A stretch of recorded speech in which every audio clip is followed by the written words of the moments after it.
આપણી આસપાસ સમય તો સતત વહેતો જ રહે છે, પણ ક્યારેય વિચાર્યું છે કે આપણે એને આટલી ચોકસાઈથી માપીએ કેવી રીતે છીએ? આજે આપણે સમય માપવાના આ જ રહસ્યને ખોલવા જઈ રહ્યા છીએ. દિવાલ પરની ઘડિયાળ હોય, ટેબલ પરની ઘડિયાળ હોય કે પછી ડિજિટલ વોચ, આ બધી વસ્તુઓ તો આપણા જીવનનો એક સામાન્ય હિસ્સો છે. પણ એમની પાછળનું વિજ્ઞાન શું છે? કેવી રીતે એ સમયને આટલો સચોટ માપી લે છે? સમય એક એવી વસ્તુ જેને આપણે જોઈ પણ નથી શકતા, સ્પર્શી પણ નથી શકતા. તો પછી એને સેકન્ડના પણ નાનામાં નાના ભાગમાં માપવાનું આપણે શીખ્યા કેવી રીતે? ચાલો આજે આ જ રહસ્ય પરથી પડદો ઉઠાવીએ. તો ચાલો શરૂ કરીએ આ સફર અને ઘડિયાળની અંદર જે રહસ્ય છુપાયેલું છે ને એને શોધી કાઢીએ. ઘણાને એવું લાગશે કે જવાબ કોઈ જટિલ મશીનરી કે પછી હાઈટેક બેટરીમાં હશે. પણ સાચું કહું, જવાબ આના કરતાં ઘણો જ સરળ અને ખૂબ જ સુંદર છે. અને એ રહસ્ય છે એક સાદું લોલક. હા, આ જે આકૃતિમાં દેખાય છે ને, બસ એ જ. એક દોરી સાથે લટકતો નાનો ગોળો. આ એકદમ સાદી રચનાએ સમય માપવાની આખી દુનિયાને હંમેશા માટે બદલી નાખી. તો હવે સવાલ એ થાય કે આ સાદું લોલક છે શું અને સમયનો આધાર બન્યો કેવી રીતે? ચલો સમજીએ. એકદમ સાદા શબ્દોમાં કહીએ તો કોઈ પણ આધાર પરથી દોરી વડે લટકાવેલો પદાર્થ, જેને આપણે બોબ કહીએ છીએ, અને જે મુક્તપણે આમથી તેમ ઝૂલી શકે, બસ એને જ કહેવાય સાદું લોલક. જેમ કે અહીં જોઈ શકાય છે, લોલક એની સ્થિર અવસ્થા ઓથી ગતિ શરૂ કરે છે. પછી એક બાજુ એ સુધી જાય છે, ત્યાંથી પાછું ફરીને બીજી બાજુ બી સુધી જાય છે અને ફરી પાછું ફરે છે. આ આખી ગતિ વારંવાર એક સરખી રીતે ચાલતી રહે છે. આ જે એક આખું ચક્કર છે ને, એથી બી અને પાછું, એને વિજ્ઞાનની ભાષામાં કહેવાય છે દોલન. આ શબ્દ ખાસ યાદ રાખજો, કારણ કે આપણી આખી વાતનો આધાર આના પર જ છે. ઓકે, તો એ ઝૂલે છે એ તો આપણે સમજી ગયા, પણ દુનિયામાં તો હજારો વસ્તુઓ ઝૂલે છે. તો પછી આ લોલકમાં એવું તે શું ખાસ છે?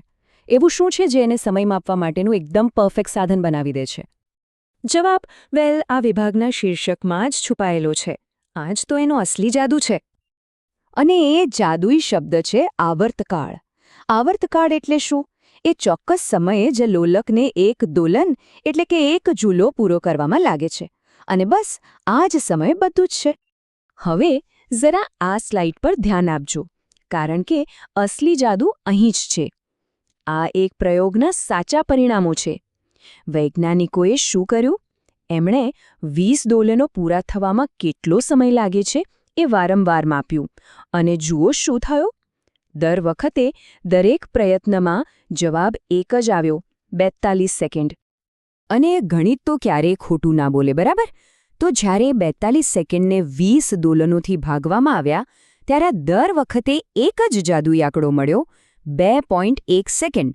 મતલબ કે દરેક ઝૂલા માટે બરાબર 2.1 સેકન્ડ. એક ક્ષણ વધારે પણ નહીં, એક ક્ષણ ઓછી પણ નહીં, એકદમ ચોક્કસ. અને આ જે નિયમ છે જેણે દુનિયા બદલી નાખી, કે કોઈ પણ આપેલા લોલક માટે એનો આવર્તકાળ હંમેશા અને હંમેશા અચળ રહે છે. એ ક્યારેય નથી બદલાતો. અને આ જ સ્થિરતા, આ જ ચોકસાઈ એને સમય માપવા માટેનું સૌથી શ્રેષ્ઠ સાધન બનાવે છે. પણ આટલી અદ્ભુત શોધ કોણે કરી? એની પાછળ પણ એક મહાન વૈજ્ઞાનિક અને એક બહુ જ રસપ્રદ વાર્તા છે.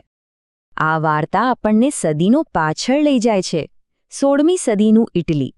અને આપણા હીરો છે મહાન વૈજ્ઞાનિક ગેલિલિયો ગેલિલી, જેમણે આ રહસ્ય પરથી પહેલીવાર પડદો ઉઠાવ્યો. કલ્પના કરો, આપણે ગેલિલિયો સાથે એક મોટા ચર્ચમાં બેઠા છીએ અને એમનું ધ્યાન છત પરથી લટકતા એક મોટા ઝુમ્મર પર જાય છે, જે ધીમે ધીમે ઝૂલી કર્યું છે. હવે એ જમાનામાં કોઈ સ્ટોપવોચ તો હતી નહીં, તો ગેલિલિયોએ શું કર્યું ખબર છે?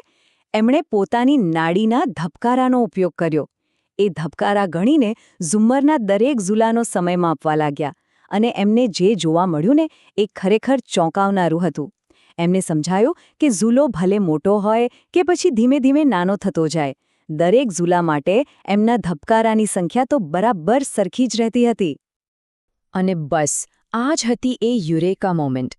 એક સામાન્ય લાગતા અવલોકનમાંથી ગેલિલિયોએ કુદરતનો એક એવો મૂળભૂત નિયમ શોધી કાઢ્યો હતો જે સદીઓથી બધાની નજર સામે જ હતો પણ કોઈએ નોંધ્યો નહોતો. તો ચાલો હવે આ સદીઓ જૂની શોધને આજના આધુનિક સમય સાથે જોડીએ. આખી પ્રગતિ કેટલી અદ્ભુત છે જુઓ. ગેલિલિયોનું એક નાનકડું અવલોકન, એના પરથી લોલકવાળી ઘડિયાળો બની. અને આ ઘડિયાળો એટલી બધી સચોટ હતી કે લગભગ 300 વર્ષ સુધી દુનિયામાં સમય માપવા માટે એનાથી વધુ સારું કોઈ સાધન જ નહોતું.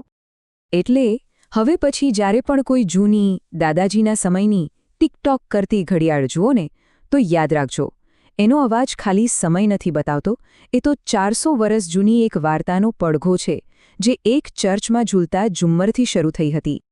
આપણે લોલકથી શરૂઆત કરી હતી, પછી કોર્ડ્સ ઘડિયાળો આવી અને આજે તો આપણી પાસે એટોમિક ક્લોક છે જે અબજો વર્ષોમાં 1 સેકન્ડ પણ આગળ પાછળ નથી થતી.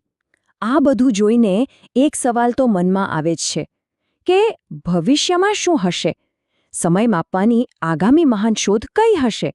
વિચારવા જેવું જે ખરું ને.